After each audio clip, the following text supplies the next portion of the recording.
जय श्री कृष्णा, जय श्री राधे। अर्चना के कृष्ण गुणगान चैनल पर आपका स्वागत है। आज मैं आपको संकट चौथ व्रत 2023 के बारे में बताने जा रही हूँ। हिंदू पंचांग के अनुसार प्रत्येक वर्ष माघ कृष्ण पक्ष की चतुर्थी तिथि के दिन संकट चौथ का व्रत रखा जाता है। इस व्रत को संकट चौथ के अलावा संकटी चतुर्थी, तिलकूट, माघ चतुर्थी आदि के नामों से भी जाना जाता है। संकट चौथ का व्रत भगवान गणेश को समर्पित है।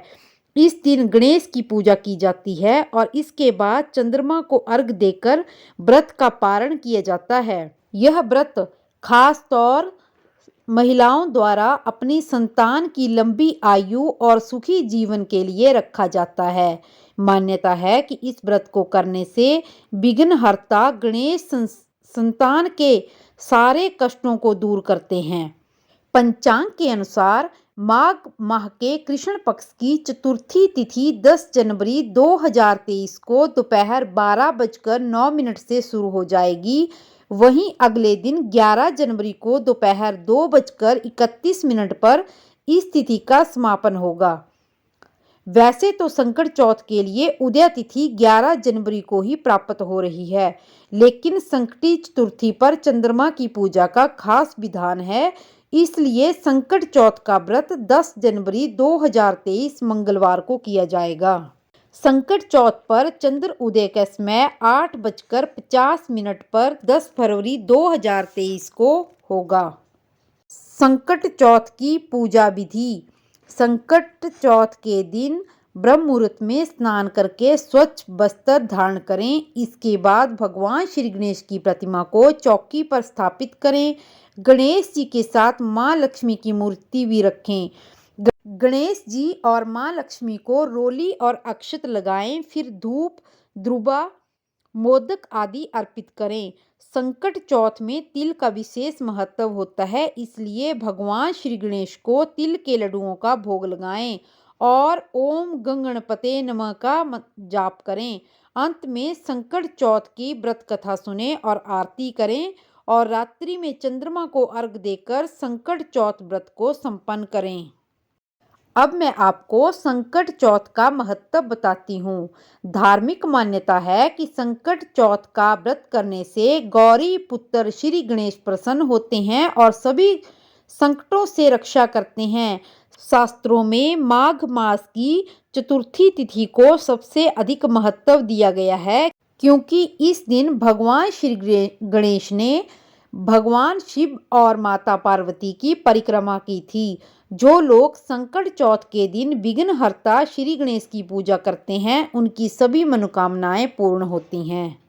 अब मैं आपको संकट चतुर्थी की व्रत कथा सुना रही हूँ। एक समय की बात है कि विष्णु भगवान का विवाह लक्ष्मी जी के साथ निश्चित हो गया। विवाह की तैयारी होने लगी। सभी देवताओं को निमंत्रण भेजे गए, परंतु गणेश जी को निमंत्रण नहीं दिया गया। कारण जो भी रहा हो, अब भगवान विष्णु की बारात जाने का समय हो गया। सभी देवता अपनी पत्नियों के साथ विवाह समारोह में आए। उन सब ने देखा कि गणेश जी कहीं नहीं दिखाई दे रहे हैं। अब वे आपस में चर्चा करने लगे कि क्या गणेश जी को न्योता नहीं दिया गया है या गणेश जी स्वयं नहीं आए हैं।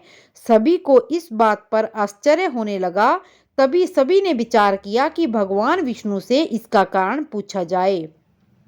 विष्णु भगवान से पूछे जाने पर उन्होंने कहा कि हमने गणेश जी के पिता भोलेनाथ महादेव को न्योता भेजा है। यदि गणेश जी अपने पिता के साथ आना चाहते हैं तो आ जाते, अलग से न्योता देने की कोई आवश्यकता नहीं थी। दूसरी बात यह है कि उनको 1.25 मन मूंग, 1.25 मन चावल, 1.25 मन घी, 1.25 मन लड्डू का भोजन दिन भर में चाहिए। यदि गणेश जी नहीं आएंगे तो कोई बात नहीं, दूसरे के घर जाकर इतना सारा खाना पीना अच्छा भी नहीं लगता है। इतनी वार्ता ही कर रहे थे कि किसी एक ने सुझाव दिया कि यदि गणेश जी भी आ जाएं तो उनके द्वारपाल बनाकर बैठा देंगे कि आप घर पर याद रखना, आप तो चूहे पर बैठकर धीरे धीरे चलोगे तो बारात से बहुत पीछे रह जाओगे। यह सुझाव भी सबको पसंद आ गया। तो विष्णु भगवान ने अपनी सहमति दे दी। होना क्या था कि इतने में गणेश जी वहां आ गए और उन्हें समझा बुझाकर घर की रखवाली करने बैठा दिया। बारात चल दी। तब नारद जी ने देखा कि गणेश जी तो दरवाजे पर बैठे हुए हैं। तो वे गणेश जी के पास गए और रुकने का कारण पूछा। गणेश जी कहने लगे कि विष्णु भगवान ने मेरा बहुत अपमान किया है। नारद जी ने कहा कि आप अपनी मूषक सेना को आगे भेज दें, वो अपना रास्ता खोद देगी, जिससे उनके वाहन धरती में धंस जाएंगे। तब उनको सम्मान पूर्वक आपको बुलाना पड़ेगा। अब तो गणेश जी ने अपनी मूषक सेना जल्दी से आगे भेज दी और सेना ने जमीन पोली कर दी। जब बारात वहां से निकली तो रथों के पहिए धरती में धंस गए। लाख कोशिश करें किंतु पहिए नहीं निकले। सभी ने अपने अपने उपाय किए परंतु पहिए नहीं निकले, बल्कि जगह जगह से टूट गए। किसी की समझ में नहीं आ रहा था कि अब क्या किया जाए। तब नारद जी ने कहा कि आप लोगों ने श्री गणेश का अपमान करके अच्छा नहीं किया है। यदि उन्हें आप मनाकर लाया जाए तो आपका कार्य सिद्ध होगा और ये संकट टल जाएगा। शंकर भगवान ने अपने दूत नंदी को भेजा और वे गणेश जी को लेकर आए। गणेश जी का आदर सम्मान के साथ पूजन किया। तब कहीं रथ के पहिए निकले। अब रथ के पहिए निकल तो गए परंतु वे टूट गए। अब उन्हें सुधारे कौन। पास के खेत में खाती काम कर रहा था, उसे बुलाया गया। खाती अपना कार्य करने के पहले श्री गणेशाय नमः कहकर गणेश जी की वंदना मन ही मन करने लगा। देखते ही देखते खाती ने सभी पहियों को ठीक कर दिया। तब खाती कहने लगा कि हे देवताओं, आपने सर्वप्रथम श्री गणेश को नहीं मनाया होगा और ना ही उनकी पूजन की होगी, इसलिए तो आपके पास ये संकट आया है। हम तो मूर्ख अज्ञानी हैं, फिर भी पहले गणेश जी की पूजा करते हैं, उनका ध्यान करते हैं। आप लोग तो देवता गण हैं, फिर भी आप गणेश जी को कैसे भूल गए। अब आप लोग भगवान श्री गणेश की जय बोलकर जाएं तो आपके सारे काम बन जाएंगे और उसमें कोई भी संकट नहीं आएगा। ऐसा कहते हुए बारात वहां से चल दी। भगवान विष्णु का विवाह लक्ष्मी जी के साथ विवाह संपन्न करा के सुकुशल लौट आए।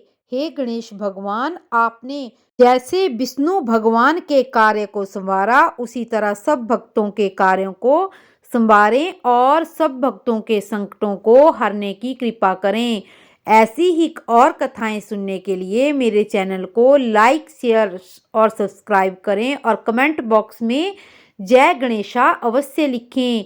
जय श्री कृष्णा, जय श्री राधे।